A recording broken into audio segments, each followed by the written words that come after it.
Hello students, आज आप सभी बच्चों का बहुत बहुत स्वागत है उत्कर्ष प्लेटफॉर्म के द 10 मिनट शो में, जहां पर आज हम बात करने वाले हैं राजस्थान के प्रमुख पोर्टल। साथ ही हम बात करेंगे राजस्थान के प्रमुख पुरस्कार योजना और साथ ही साथ कुछ इंपॉर्टेंट खिलाड़ी के बारे में हम चर्चा करने वाले हैं। ध्यान रखिएगा, ये एकमात्र आपकी रिवीजन क्लास है और सबसे बड़ी बात, आप यहाँ पर अगर प्रैक्टिस करना चाहते हैं वो भी एकदम फ्री, तो उत्कर्ष ऐप में जाके कर सकते हैं। क्या प्रोसेस रहने वाला है वो मैं आपको बता दूं कि आपको जाना है उत्कर्ष ऐप में। कहाँ पर जाएंगे आप लोग? उत्कर्ष ऐप में जाइएगा, वहाँ पर आपको सेलेक्ट करना है क्या, RS आप लोग सेलेक्ट कीजिएगा। और RS सेलेक्ट करने के बाद जो इम्पोर्टेंट बात वो क्या है, आपको 10 मिनट शो में जाना है। और 10 मिनट शो में ध्यान रखिएगा, दो चीज़ें हैं, कौन कौन सी, तो यहाँ पर आपके टेस्ट हो जाएगा और एक आपका क्विज प्रैक्टिस हो जाएगा। तो डेली क्लास की क्विज प्रैक्टिस आप यहाँ से कर सकते हैं और हर संडे को क्लास टेस्ट होता है, वो भी आप कर सकते हैं, बिल्कुल एकदम फ्री है, कोई यहाँ पर आपसे चार्ज नहीं लिया जा रहा। तो देखिए, ऐप की बात हम करेंगे। राजधरा जो है आपके क्या हो जाएगा, सर्वे ऐप यहाँ पर होने वाला है। सबसे इंपॉर्टेंट बात कि देखिए, राजस्थान में पंचायती राज और नगर निकाय चुनावों से पहले की बात हम करेंगे, यानी कि जो OBC है, OBC के सटीक राजनीतिक प्रतिनिधित्व की स्थिति का आपको क्या करना है, आकलन अगर करना है, तो इसके लिए राजधरा सर्वे ऐप के माध्यम से एक विशेष digital door to door survey का क्या है, आयोजन किया जा रहा है। और ऐप आप लोग ध्यान रखेंगे, ऐप का नाम क्या हो जाएगा, राजधरा सर्वे ऐप यहाँ पर हो जाएगा। आखिर इसका उद्देश्य क्या है, तो राजस्थान की पंचायती राज संस्थाएं और नगरीय निकायों के चुनावों में OBC वर्ग को क्या करना है, उनकी जनसंख्या और राजनीतिक स्थिति के अनुसार आरक्षण देने के लिए क्या है, अनुशंसाएं यहाँ पर तैयार करना इसका प्राथमिक उद्देश्य हो जाएगा। दूसरा जो सबसे ज्यादा चर्चा में रहा है उसका नाम है साला दर्पण पोर्टल। पहली बात तो ये कौन सी डिपार्टमेंट के द्वारा विकसित है, तो आप कहेंगे राजस्थान शिक्षा विभाग के द्वारा जो है यहाँ पर ये क्या हो जाएगा, विकसित हो जाएगा। दूसरी इंपॉर्टेंट बात, यानी कि डिजिटल युग में शिक्षा को क्या करने के लिए, नई दिशा देने के लिए क्या किया गया है, साला दर्पण पोर्टल यहाँ पर जो है स्थापित किया गया है। अब आप कहेंगे कि देखिए है क्या ये, तो ऑनलाइन डेटाबेस प्रबंधन प्रणाली है, यानी कि इंटीग्रेटेड साला दर्पण पोर्टल जो है वो राजस्थान के स्कूली शिक्षा विभाग की क्या हो जाएगी, एक ऑनलाइन डेटाबेस प्रबंधन प्रणाली। और सबसे इंपॉर्टेंट बात कि इसको डिजाइन और विकास किसने किया है, तो राष्ट्रीय सूचना विज्ञान केंद्र राजस्थान के द्वारा राजस्थान स्कूल शिक्षा परिषद की बात हम करेंगे तो यहाँ पर विकास किया गया है। ये होगा कि सरकारी विद्यालय, छात्र, शिक्षक और शिक्षा कार्यालय से जुड़ी हुई लाइव जानकारियों को एक ही स्थान पर क्या किया जाएगा, संग्रहित किया जाएगा। और इस पोर्टल का स्कूल शाला संवाद सेक्शन विद्यार्थियों के लिए कक्षा 1 से 12 तक की विविध और गुणवत्तापूर्ण क्या है, अध्ययन सामग्री क्या करवाता है, उपलब्ध यहाँ पर करवाता है, ध्यान रखिएगा। साथ ही साथ इंपॉर्टेंट बात, वरिष्ठ नागरिकों की तीर्थ यात्रा योजना की बात हम करें। अभी आप जानते हैं रिसेंटली सोमनाथ मंदिर पुनर्निर्माण, यानी कि 75 वर्ष पूरे हुए हैं और इसी को ध्यान में रखते हुए यहाँ पर 1008 वरिष्ठ नागरिक श्रद्धालुओं ने क्या किए हैं, सोमनाथ ज्योतिर्लिंग के यहाँ पर दर्शन किए हैं। अब आखिर हम इसकी बात करेंगे कि देखिए, पहली बात तो संबंधित डिपार्टमेंट कौन सा हो जाएगा, देवस्थान विभाग हो जाएगा। कब की बात हम कर रहे हैं, 2013 से रेल यात्रा और 2016 से हवाई यात्रा के द्वारा क्या है, तो राज्य के जो वरिष्ठ नागरिक हैं उनको क्या किया जाएगा, तीर्थ यात्रा कराने की शुरुआत की गई है। देवस्थान विभाग के द्वारा क्या होगा, यात्रा का आयोजन करवाया जाएगा और निर्धारित यात्रा का क्या किया जाएगा, यहाँ पर व्यय किया जाता है। इंपॉर्टेंट बात, अब सबसे बड़ी बात, अगर आपसे पूछे कि 2025-26 का जो बजट आया था, तो 25-26 के बजट में ध्यान रखिएगा कितना हो जाएगा, 6000 वरिष्ठ नागरिकों को क्या कराई जाएगी, तो वरिष्ठ नागरिकों को हवाई यात्रा, बोलो क्या होगी, हवाई यात्रा, यानी कि हवाई मार्ग से। और साथ ही साथ हम ये कह रहे हैं कि 50,000 जो वरिष्ठ नागरिक हैं उनको क्या होगा, रेल से तीर्थ यात्रा क्या कराई जाएगी, रेल से तीर्थ यात्रा कराई जाएगी। और सबसे बड़ी बात, इनका चयन कैसे होगा, जिला स्तरीय कमेटी के द्वारा लॉटरी के माध्यम से, क्योंकि इतने कहाँ से सेलेक्ट होंगे, तो यहाँ पर क्या होगी, लॉटरी के माध्यम से इनका चयन होगा। अब यहाँ पर कुछ पात्रता भी जरूरी है, बिल्कुल राजस्थान का मूल निवासी होना चाहिए, 60 साल से ज़्यादा होना चाहिए 1 अप्रैल 2025 के आधार पर। आवेदक स्वयं या जीवन साथी जो है इनकम टैक्स ना देता हो, अगर देता है तो फिर लाभ नहीं उठा सकता। पूर्व में वरिष्ठ नागरिक तीर्थ यात्रा योजना का लाभ उसने नहीं उठाया हुआ हो, साथ ही साथ खुद या उसका जो जीवन साथी है, न तो वो केंद्र सरकार, न ही राज्य सरकार, न ही केंद्र और राज्य सरकार के कोई उपक्रम या स्थानीय निकाय से सेवानिवृत्त कोई गजट ऑफिसर नहीं होना चाहिए, अन्यथा उसको यहाँ पर क्या है, इस योजना से लाभान्वित नहीं किया जाएगा। सोमनाथ मंदिर पर पहला विदेशी आक्रमण आप जानते हैं 1026 ईस्वी, और इसके 1000 वर्ष और मंदिर के आधुनिक पुनर्निर्माण के 75 वर्ष पूर्ण होने पर क्या होगा, तो आप कहेंगे सोमनाथ स्वाभिमान पर्व का आयोजन किया गया है। किसने करवाया है? कला एवं संस्कृति विभाग के द्वारा, देवस्थान विभाग, राजस्थान सरकार के संयुक्त तत्वावधान में किया गया है। आयोजन स्थल ध्यान रखिएगा, झारखंड महादेव मंदिर क्या हो जाएगा, जयपुर यहाँ पर हो जाएगा।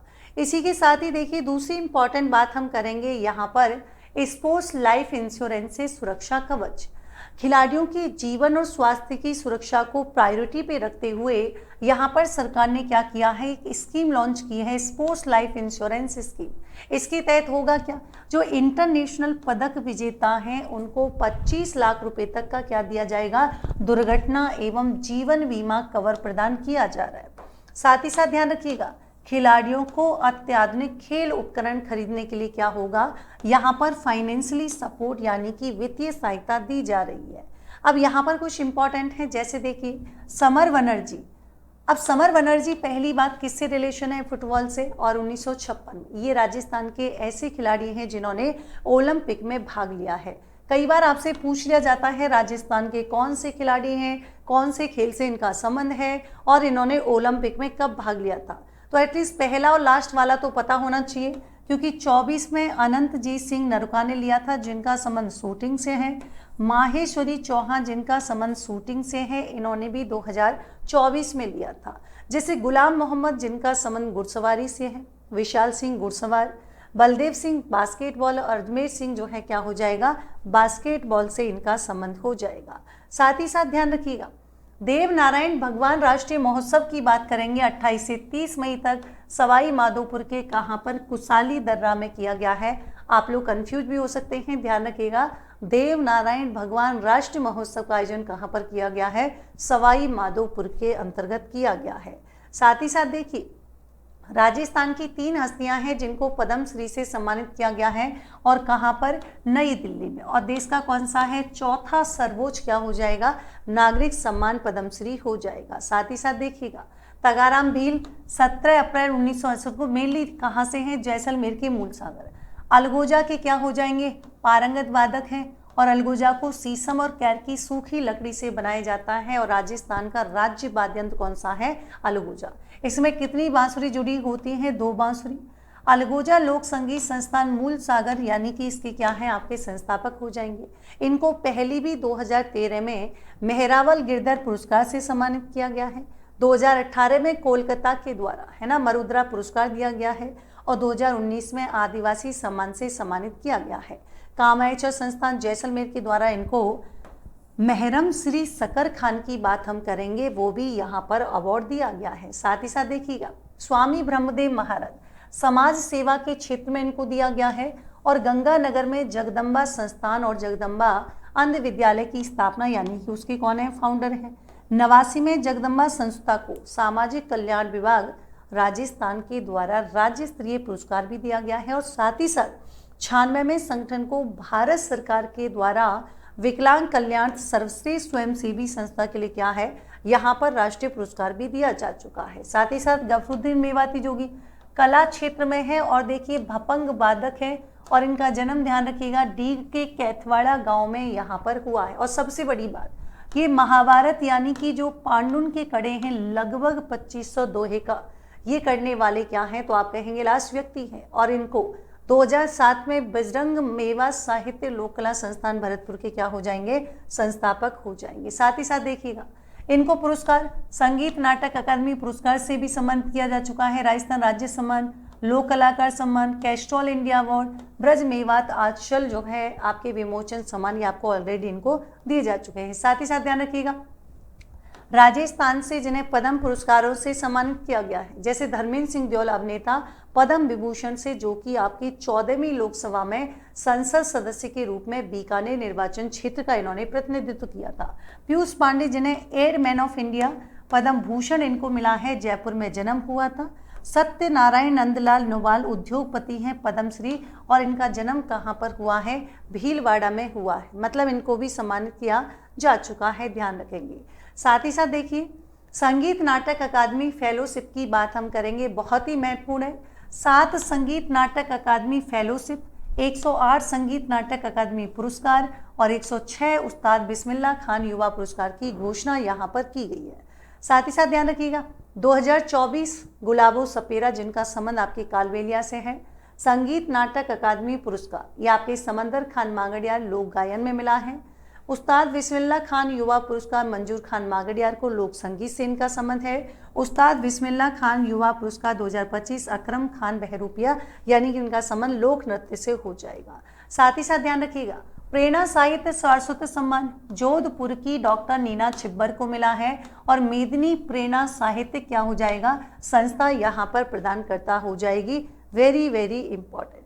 साथ ही साथ यहाँ पर हम बात करेंगे कुछ खेल खिलाड़ियों के बारे में, जैसे देखिए, दिव्यांशी जैन काफी चर्चा में रही हैं। चीन के पांजी हुआ में आयोजित हुआ था, आपके कौन सी चैंपियनशिप हुई थी? 33वीं लीनिंग एशियन जूनियर क्या है आपके स्क्वैश चैंपियनशिप 2026 में जयपुर की रहने वाली हैं दिव्यांशी जैन, जिन्होंने अंडर 13 कैटेगरी में कांस्य पदक जीता है। और इसी में भारत दल ने टोटल 8, यानी कि 1 3 4, एक आपका गोल्ड है, 4 आपके जो है क्या है कांस्य हैं, और 3 क्या हो जाएंगे?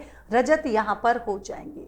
और सबसे बड़ी बात ध्यान रखिएगा, यहाँ पर वैभव सूर्यवंशी जो काफ़ी चर्चा में रहे हैं, इनको 5 अवार्ड दिए जा चुके हैं अब तक। ऑरेंज कप सबसे ज़्यादा रन बनाए थे, most valuable player 436, emerging player of the season, super striker of the season, और मोस्ट सक्सेस इन टूर्नामेंट, सबसे ज़्यादा छक्के लगाने वाले जो है क्या हैं? ये आपके पहले व्यक्ति हैं, ध्यान रखिएगा। Very very important.